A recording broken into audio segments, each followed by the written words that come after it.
नमस्कार मित्रों, मेरे स्पिरिचुअल कनेक्ट पर आप सभी लोगों का हार्दिक अभिनंदन है। मित्रों, आज मैं आप लोगों को बद्री नारायण भगवान नर नारायण अवतार की बद्रीपति नर नारायण भगवान के अवतार की कथा के बारे में बता रही हूँ। मित्रों, उसको ध्यान से सुनिए। और उससे पूर्व मित्रों, आप लोगों से एक अनुरोध है, मेरे स्पिरिचुअल कनेक्ट को यदि सब्सक्राइब ना किया हो तो सब्सक्राइब कर लीजिए और ज़्यादा से ज़्यादा लोगों को शेयर भी कीजिए। मित्रों, तो चलिए हम लोग शुरू करते हैं श्री बद्रीपति नर नारायण अवतार की कथा के बारे में। दक्ष कन्या धर्म की पत्नी मूर्ति के गर्भ से भगवान नर नारायण के रूप में प्रकट हुई। दक्ष कन्या धर्म की पत्नी मूर्ति के गर्भ से भगवान नर नारायण के रूप में प्रकट हुए।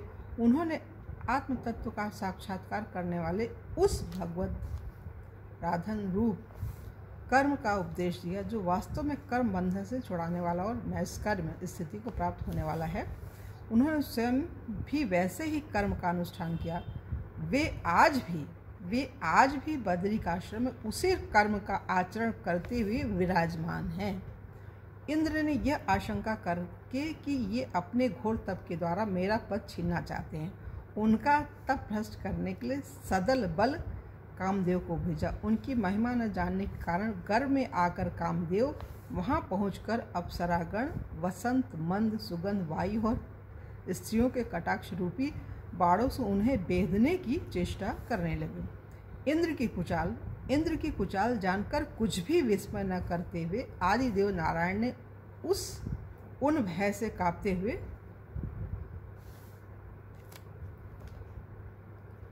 कामादि से हंसकर कहा, हे मदन, हे मंद मलय मारुत, हे देवांगनाओं, डरो मत, हमारा आतिथ्य स्वीकार करो। उसे ग्रहण किए बिना ही जाकर हमारा आश्रम सूना मत करो।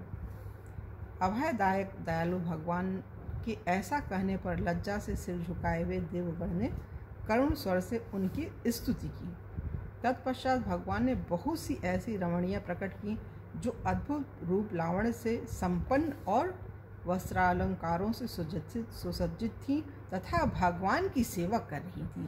साक्षात लक्ष्मी के समान रूपवती स्त्रियों को देखकर उनके रूप लावण्य की महिमा से कांतिहीन हुए देवगण उनके अंग की दिव्य गंध से मोहित हो गए।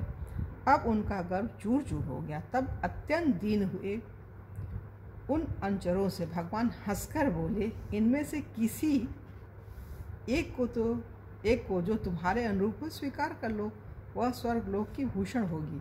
देवगण ने जो आज्ञा कहकर उनको प्रणाम किया और उर्वशी नामक अप्सरा को साथ लेकर स्वर्गलोक में इंद्र के पास चले गए। जैमिनी भारत में लिखा है, सहस्त्र कवची दैत्य ने तपस्या द्वारा सूर्य भगवान को प्रसन्न किया और वर मांगा कि मेरे शरीर में 1000 कवच हों। जब कोई 1000 वर्ष युद्ध करे तब कहीं एक कवच टूट सके, पर कवच टूटते ही शत्रु मर जाए। उसी को मारने के लिए नर नारायण अवतार हुआ था। एक भाई 1000 वर्ष तक युद्ध करता और एक कवच तोड़कर मृतक सा बन जाता। तब दूसरा भाई उसे मंत्र से जिलाकर और स्वयं 1000 वर्ष युद्ध करके दूसरा कवच तोड़कर मृतक सा बन जाता। तब पहला भाई इनको जिलाता और स्वयं युद्ध करता। इस तरह से लड़ते लड़ते जब एक कवच रह गया तब दैत्य भागकर सूर्य में लीन हो गया। तब नर नारायण भगवान बद्रिकाश्रम में जाकर तप करने लगे। वही असुर द्वापर में कर्ण हुआ जो गर्भ से ही कवच धारण कर पैदा हुआ। तब नर नारायण ने ही अर्जुन और कृष्ण को उसे मारा। यही कथा है मित्रों बद्री नारायण भगवान की। और तो ये कथा पूरी हुई मित्रों, और कल की वीडियो में आप लोगों से श्री दत्तात्रेय अवतार की कथा के बारे में बताएंगे मित्रों। तब तक के लिए जय हिंद, जय भारत, ओम शांति।